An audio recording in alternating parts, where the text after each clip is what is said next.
Hello दोस्तों, आपका भाई आपके लिए लेकर आ चुका है एक और वीडियो। आज की इस वीडियो में हम पवन सिंह और खेसारी लाल यादव का कंपैरिजन करने वाले हैं कि असली में भोजपुरी का रियल किंग कौन है। आज हम ना केवल इनकी नेटवर्क बल्कि हर एक उस चीज का कंपेयर करेंगे जो इनके पास है। तो आप वीडियो के लास्ट तक बने रहें, वीडियो काफी ज्यादा इंटरेस्टिंग होने वाली है। तो चलिए वीडियो को शुरू करते हैं। पवन सिंह वर्सेस खेसारी लाल यादव। पवन सिंह का जन्म 5 जनवरी 1986 को हुआ था। खेसारी लाल यादव का जन्म 15 मार्च 1986 को हुआ था।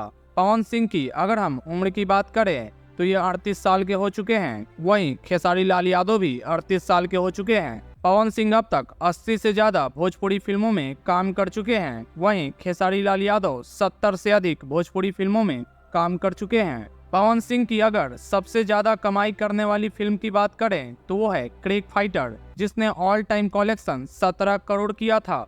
वहीं अगर हम खेसारी लाल यादव की सबसे ज्यादा कमाई करने वाली फिल्म की बात करें तो वो फिल्म है फरिश्ता, जिसने 10 करोड़ कमाए थे।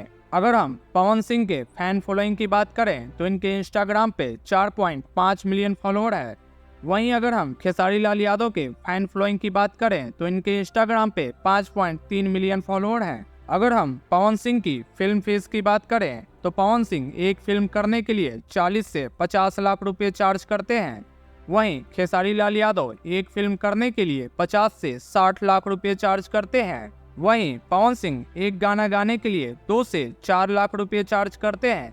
वहीं खेसारी लाल यादव एक गाना गाने के लिए 10 लाख रुपए चार्ज करते हैं। अगर हम पवन सिंह के कुल संपत्ति की बात करें तो एक रिपोर्ट के अनुसार पवन सिंह के पास 41 करोड़ की संपत्ति है। वहीं अगर हम खेसारी लाल यादव की कुल संपत्ति की बात करें तो एक रिपोर्ट के अनुसार खेसारी लाल यादव के पास 14 करोड़ की संपत्ति है। तो ये हो गई हमारा एक कंपैरिजन वीडियो। आपका इनमें से फेवरेट हीरो कौन है ये हमें कमेंट में बताएं, और आपको क्या लगता है कौन है भोजपुरी का रियल किंग।